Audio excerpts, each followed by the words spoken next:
The warm morning sunlight streamed through the blinds of the West Wing as Karoline Leavitt straightened her blazer and reviewed her notes one last time.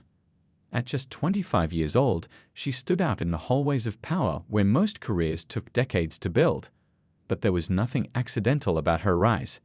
Growing up in a small New Hampshire town, Karoline had always been the girl with answers, quick-witted in school debates and unfazed by pressure. Her grandfather, a factory worker who read 3 newspapers daily, had planted the seeds of her political awareness. "Know your facts better than your opponent knows their questions," he told her, wisdom she carried like a talisman. Her journey to becoming press secretary had been a whirlwind. College internships led to campaign work, where she caught the eye of senior advisors impressed by her ability to simplify complex policies into clear, convincing messages. When most people her age were still figuring out their career paths, Karoline was already handling media strategy for congressional campaigns. "She's got ice water in her veins," a veteran political consultant once remarked after watching her smoothly redirect a hostile interview without breaking stride. That composure became her trademark, the calm smile that never wavered, even when the questions turned sharp. The press corps didn't quite know what to make of her at first. Some underestimated her because of her youth, expecting to easily rattle her during briefings. Others respected her direct approach, the way she answered without the usual political double talk. But all noticed how thoroughly prepared she always seemed, armed with facts and figures that often left little room for the gotcha moments reporters lived for. What they didn't see were the late nights Karoline spent studying policy papers, practicing responses, and anticipating angles of attack. Her apartment walls were covered with news clippings and strategy notes. She kept detailed files on every reporter in the press pool, their past stories, questioning patterns and political leanings. This wasn't paranoia, it was preparation. Behind her desk sat a worn copy of The Art of War, a gift from her first political mentor who'd written inside, "In politics as in battle, victory is won before the first question is asked." The administration valued her loyalty and effectiveness, but even they sometimes marveled at her instincts. When a potentially damaging story was brewing, Karoline often had response strategies ready before senior officials fully grasped the problem. Her ability to stay 3 steps ahead had saved them from countless media crises. But lately, she'd noticed a shift in the briefing room. The questions from certain outlets were becoming more coordinated, more pointed. Reporters who rarely spoke to each other were suddenly huddled in corners before press conferences, exchanging notes and nodding in agreement. Karoline recognized the signs. They were planning something. A group of reporters from left-leaning publications had grown frustrated with her ability to control narratives and deflect criticism. They saw her as too effective, too polished, and were determined to create a moment that would crack her composed exterior. What they failed to understand was that Karoline didn't just play the media game, she had mastered it. Her pleasant demeanor and youth concealed a strategic mind that had been forged through countless political battles. She'd learned long ago that in Washington, smiles often masked the most formidable opponents. As she walked toward the briefing room that morning, Karoline noticed unusual energy in the air. Reporters seemed more alert, more expectant. She spotted several journalists from competing outlets sitting unusually close together, a final huddle before whatever they had planned. She smiled to herself. They thought they were laying a trap. What they didn't realize was that she'd already anticipated their move weeks ago. The folders in her briefing binder contained exactly what she would need when their moment came. The game was about to begin, but it wouldn't end the way they expected. The rain pattered against the windows of the Capitol Grind, a dimly lit coffee shop 3 blocks from the White House. In the back corner, away from casual listeners, 5 journalists huddled around a small table cluttered with coffee cups and notepads. Their voices were low, but their frustration was unmistakable. "I can't take another briefing where she walks away looking like she's won," said a veteran reporter from the Daily Observer, drumming his fingers on a folder thick with research. His reputation had been built on tough interviews that made politicians squirm. But with Karoline Leavitt, those moments never seemed to come.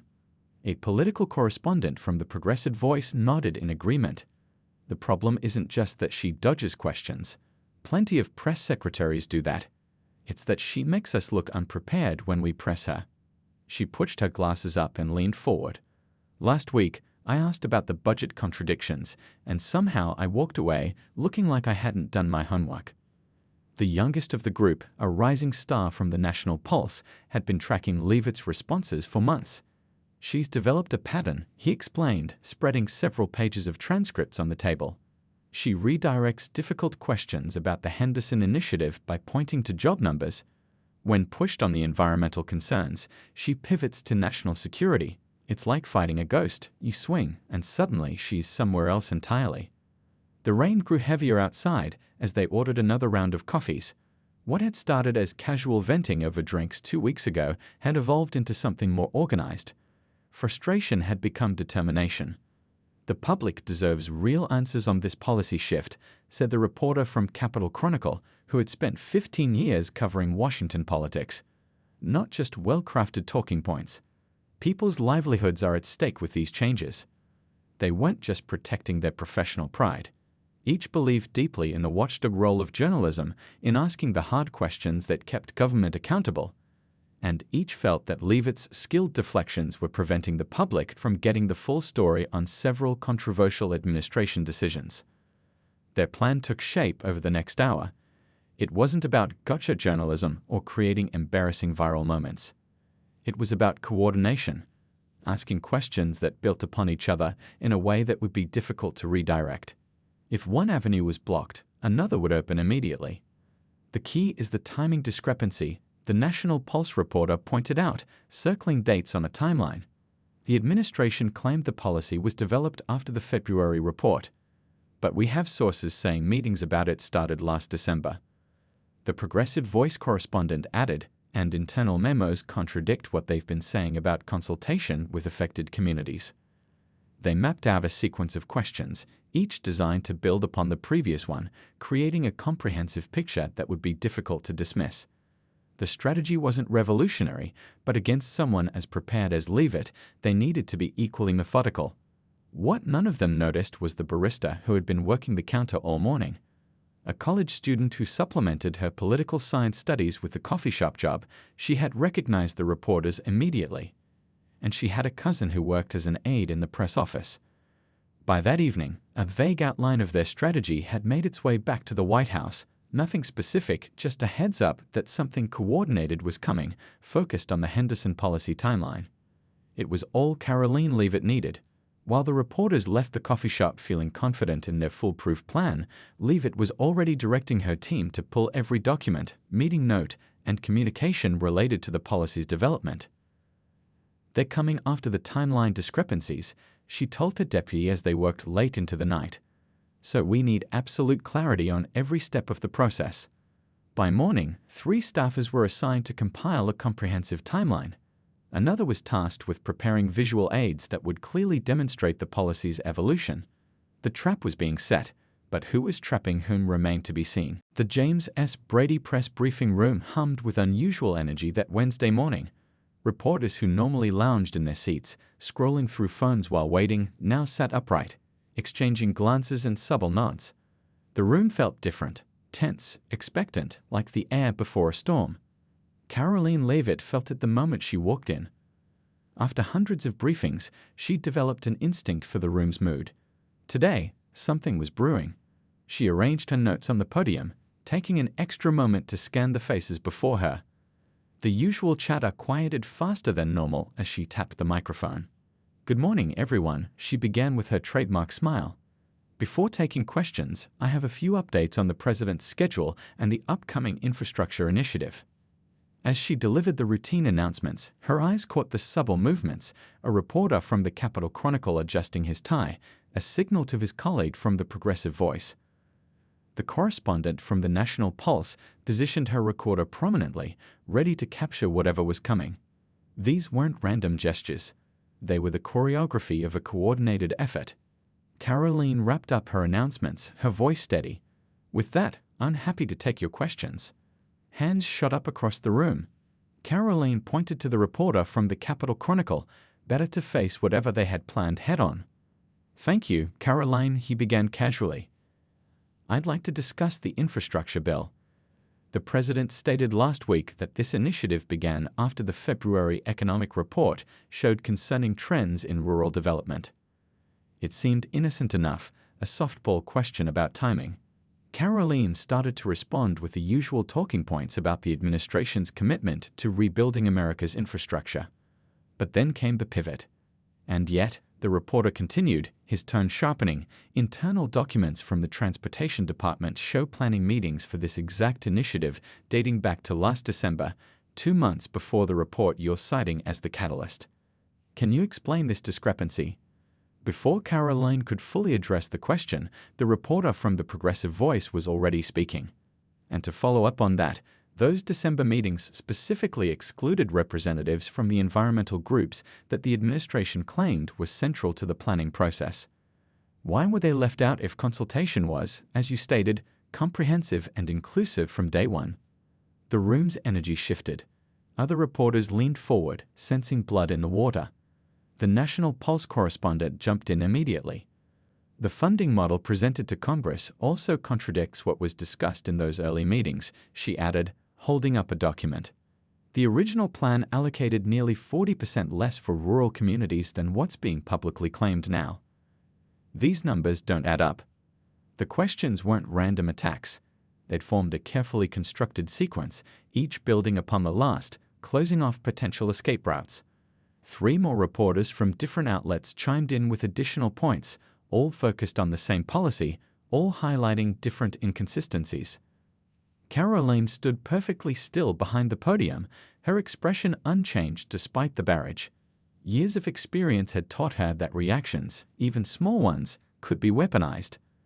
A frown, a sigh, a moment of hesitation, all could become tomorrow's headline about a flustered or defensive press secretary. Instead, she took a slow, deliberate sip of water from the glass on her podium.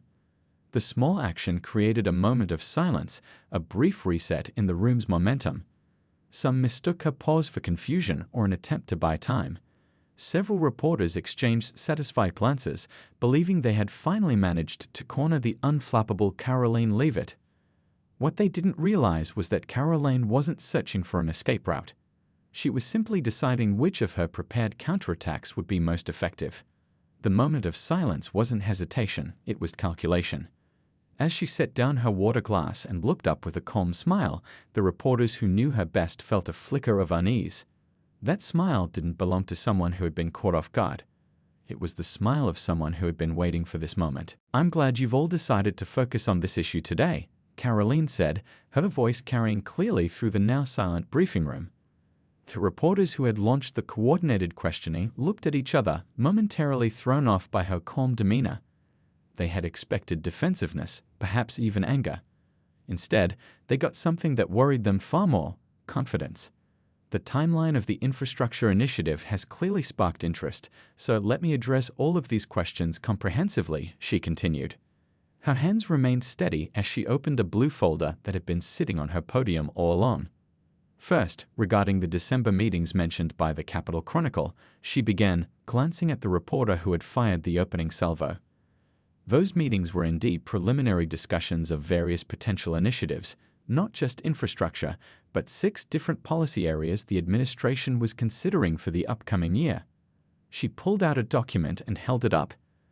This is the complete minutes from those December meetings, which show that while infrastructure was discussed, the specific initiative we're advancing now wasn't formalized until after February's economic report, exactly as the president stated. The reporter from the Capitol Chronicle shifted uncomfortably in his seat. He had only seen selected excerpts of those minutes, purposely leaked to suggest a different timeline. Karoline continued without pause. As for the environmental consultation question from the Progressive Voice, she said, turning slightly to face that reporter, you're correct that the December preliminary discussions didn't include environmental groups. That's because those initial meetings were internal policy scoping sessions, not the formal consultation process. She pulled out a second document. Here's the complete consultation timeline, showing that once the actual initiative took shape in February, environmental stakeholders were among the first external groups brought into the process, with 5 meetings in the first 3 weeks, as documented here with dates, attendees, and meeting summaries. The room had grown uncomfortably quiet. The ambush was quickly turning into something else entirely. Now, regarding the National Pulse's question about funding discrepancies, Karoline said, her tone remaining conversational, as if this were a normal exchange rather than a counterattack. The 40% difference you referenced is comparing two fundamentally different things. She displayed a chart that her team had prepared just the night before. The preliminary December discussions considered a hypothetical allocation model based on previous infrastructure packages. The current model reflects the findings of the February economic report, which highlighted greater needs in rural communities than previously documented. It's not a contradiction, it's responsive governance based on new data. With each point, Karoline systematically dismantled the premises of their questions while never raising her voice or showing frustration. She made eye contact with each reporter as she addressed their specific points, her delivery neither rushed nor defensive. I appreciate this line of questioning because it gives us an opportunity to explain how policy actually develops, she said. It's rarely a straight line. It involves preliminary discussions, data gathering, stakeholder input, and adjustments based on emerging information. The story of this initiative isn't about inconsistency, it's about a deliberate, responsive process. What impressed the more experienced reporters in the room wasn't just the thoroughness of her answers, but the fact that she had anticipated their exact questions.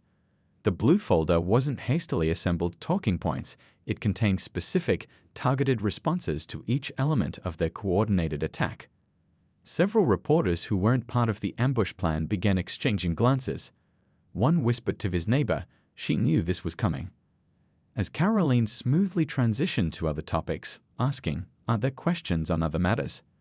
The orchestrators of the ambush found themselves in an uncomfortable position. What had begun as their trap had somehow been reversed. Instead of exposing administration contradictions, they were now facing questions about the selective use of information in their own reporting. The reporter from the Progressive Voice leaned back in her chair, a grudging look of respect crossing her face. They had spent weeks planning this ambush, coordinating their approach across competing outlets. Somehow, Karoline Leavitt had not only anticipated it, but had prepared so thoroughly that she'd managed to turn their own questions against them. The press briefing continued, but the energy had changed entirely. Before we continue, Karoline said, just as the room seemed ready to move on, I'd like to distribute something my team finalized last night. She motioned to her deputy, who had been standing quietly at the side of the room. He stepped forward with a stack of bound folders and began passing them to the press corps. The timing seemed almost too perfect, as if she had somehow known exactly what questions would be asked today. In truth, it wasn't magic or mind reading, but the result of careful intelligence gathering. A junior staffer who monitored media social accounts had spotted unusual online interactions between certain reporters. Another team member had received a text from a friend who overheard part of the reporter's planning session at the Capitol grind. Small pieces of information, when assembled by Karoline's team, had painted a clear picture of what was coming. This is a 30-page report titled Infrastructure Initiative. Complete timeline and documentation, Karoline explained as the folders made their way around the room. You'll find it includes every meeting, memo, and decision point from the earliest discussions to yesterday's implementation updates. The reporter from the Capitol Chronicle flipped through the pages with growing discomfort. The report was organized into clear sections with supporting documents for every claim, meeting minutes, dated emails, policy drafts showing revisions, and even photographs of whiteboard notes from planning sessions. If you turn to page 12, Karoline continued, her voice pleasant but firm, you'll see the full context of those December meetings that were referenced earlier. The complete minutes show they were broad strategy discussions covering multiple potential initiatives, not the launch of this specific infrastructure plan. She paused, allowing reporters time to find the page. The silence in the room was broken only by the sound of turning pages. Pages 15 through 18 detail the environmental consultation process, including meeting attendees, discussion topics, and how feedback was incorporated into the final proposal. And on page 22, you'll find the complete funding evolution, showing how the February economic report directly informed the current allocation model.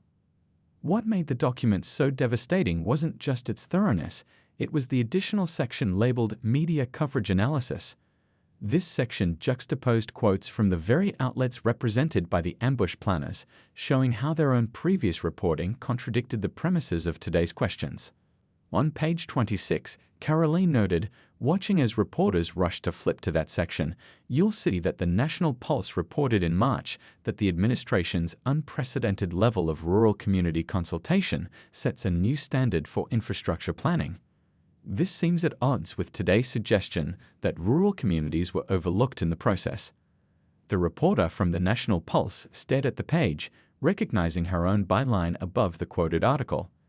Similarly, on page 27, the Progressive Voice editorial from February praised the clear connection between economic data and policy formulation in this administration, the very connection being questioned today. A press secretary with less experience might have delivered these points with smugness or triumph. Karoline instead maintained her professional tone, treating the contradictions as matters of clarification rather than gotcha moments. This made it all the more effective. She wasn't playing their game, she was rising above it. "We've made this report available online as well," she added, along with all the supporting documentation. "Transparency has been a cornerstone of this administration, which is why we're happy to provide this level of detail about our policy development process." At the back of the room, a veteran reporter from a center-right outlet who hadn't been part of the coordinated questioning couldn't help but smile. He'd been covering White House briefings for 20 years, and he recognized a masterclass when he saw one. The younger reporters had walked into a trap of their own making, underestimating both Karoline's intelligence network and her preparation. As the reporters continued flipping through the damning report, Karoline took another sip of water. To anyone watching, she appeared completely at ease, as if this were just another routine briefing rather than a carefully orchestrated counter-offensive. "Now," she said, looking up with that same pleasant smile, "are there other questions on different topics? We have about 15 minutes remaining." The dynamic in the briefing room had shifted dramatically. Reporters who weren't part of the coordinated effort now looked at their colleagues with a mix of curiosity and judgment. The planned ambush hadn't just failed, it had backfired spectacularly. A hand went up from a seasoned correspondent from the Heartland Herald, an outlet known for its straightforward reporting. "Question for my colleagues, if that's allowed," he said, his voice carrying the weight of 30 years in journalism. "I'm wondering why these discrepancies in your own reporting weren't addressed before today's questions." He turned slightly toward the reporter from the National Pulse. "Particularly when your outlet's March coverage directly contradicts what you're suggesting now." The press room stirred uncomfortably. It was unusual for reporters to publicly question each other during a briefing. The unwritten rule was solidarity, even among competitors. But something about the coordinated attack, and Karoline's methodical dismantling of it, had broken that norm. The reporter from the National Pulse shifted in her seat. "Our reporting evolves as we gather more information," she said defensively. "That's how journalism works." "And yet you didn't mention your previous positive coverage when asking your question today," pointed out another reporter from a mid-sized Midwestern paper. "Doesn't context matter?" Karoline stood silently behind the podium, allowing the scene to unfold without intervention. Years of experience had taught her when to speak and when to step back. This moment belonged to the press court itself. The reporter from the Progressive Voice attempted to regain control. "The issue here isn't our previous reporting. It's whether the administration has been transparent about the development of this infrastructure initiative." "But isn't that exactly what this report addresses?" asked a younger reporter from a digital news outlet, holding up the folder Karoline had distributed. "I'm only halfway through it, but there's more documentation here than I've seen for any policy rollout in years." The atmosphere continued to shift. What had begun as a carefully orchestrated attempt to corner Karoline had transformed into an uncomfortable examination of journalistic practices. Several reporters were now openly questioning the ethics of coordinated questioning designed more to create viral moments than to elicit information. A correspondent from a business publication who had remained quiet until now raised her hand. Karoline nodded to her. "Ms. Leavitt, I have a process question," she began. "How common is it for certain outlets to coordinate questions without disclosing that coordination to their audiences? And does the administration view this as a legitimate journalistic practice? It was a loaded question, precisely the kind that Karoline typically avoided. Criticizing the press directly would only create unnecessary enemies. But the room was watching, waiting to see how she would navigate this unexpected opportunity. "I can't speak to how often coordination happens," Karoline replied carefully. "What I can say is that this administration respects the essential role of the free and independent press. We expect tough questions. That's how democracy functions." She paused, choosing her next words deliberately. "We prepare extensively for these briefings precisely because we take your questions seriously. When we're asked about policy development, timeline discrepancies, or consultation processes, we want to provide thorough, accurate information. That's why we compiled this report, not to embarrass anyone, but to ensure the public receives the complete picture." It was a masterful response, acknowledging the legitimate role of tough questioning while subtly highlighting the difference between accountability journalism and coordinated attacks. She had managed to take the high road while still making her point. The press briefing continued for another 15 minutes, but the remaining questions were noticeably different, more substantive, less confrontational. Even reporters who had participated in the ambush attempt shifted to asking about genuine policy details rather than trying to create contradictions. By the time Karoline announced the final question, the mood in the room had transformed entirely. The planned narrative of an administration caught in inconsistencies had evaporated, replaced by a story about preparation, transparency, and the blurring lines between journalism and activism. As reporters packed up their notebooks and equipment, conversations broke out across the room. Several veteran journalists were discussing the ethics of coordinated questioning strategies. Two reporters who had been part of the ambush plan stood in a corner, phones in hand, struggling to figure out how to reframe their planned stories. The reporter from the Capital Chronicle approached Karoline as she gathered her materials. "That was impressive," he admitted reluctantly. "How long did you know what we were planning?" Karoline smiled. "Long enough to be prepared," she replied simply. "See you tomorrow." She walked out of the briefing room with the same composed demeanor she'd maintained throughout. No gloating, no victory lap, just the quiet confidence of someone who had done her job exceptionally well. Behind her, she left a room full of journalists reconsidering not just their approach to this administration, but their fundamental responsibilities to their audience. Dawn broke over Washington the next morning with a subtle shift in the political landscape. Karoline Leavitt sat at her kitchen island, coffee in hand, scanning the morning headlines on her tablet. She had been in politics long enough to know that media narratives could change overnight, but even she was surprised by the complete reversal in coverage. White House PRSSSECRETARY TURNS TABLES on to ordinate EDMEDI ambush, read the headline from the Washington Observer. Preparation MEETs OPPRTUNITY. How Leavitt KMTREDPWRDS Core PC STRATGA declared another. Even more telling were the headlines from the outlets that had participated in the ambush. The Capital Chronicle had pivoted completely. Aidmin ISTRATION RELEASID years COMPREEN infrastructure timeline ADDRESSLINTYNSTPANCY The progressive voice had opted for a more defensive approach. Tough QUESTIONSLEADTODETILED policy DSCOSURDS. The National Pulse had gone with a straight news angle, avoiding any mention of the coordinated questioning. White House SHARES full documentation on infrastructure initiative. Karoline smiled slightly as she scrolled through the coverage. She hadn't stayed up all night preparing that report just to embarrass a few reporters. The goal had always been to ensure the public got the complete story about the infrastructure initiative, a genuinely important policy that deserved serious coverage beyond gotcha moments. Her phone buzzed with a text from her deputy. Morning shows all leading with yesterday's briefing. They're calling it the Leavitt lesson. That made her laugh out loud. Washington loved its catchphrases and nicknames. She replied with a simple, "Let's keep our focus on the policy, not the personalities," before finishing her coffee. When she arrived at the White House an hour later, the mood was noticeably different. Staffers greeted her with knowing smiles and quiet congratulations. Even senior advisors who typically treated press briefings as background noise stopped her to comment on her handling of the situation. The president watched the whole thing, the chief of staff told her as they crossed paths in the West Wing corridor. He called it the most elegant political counterpunch he's ever witnessed.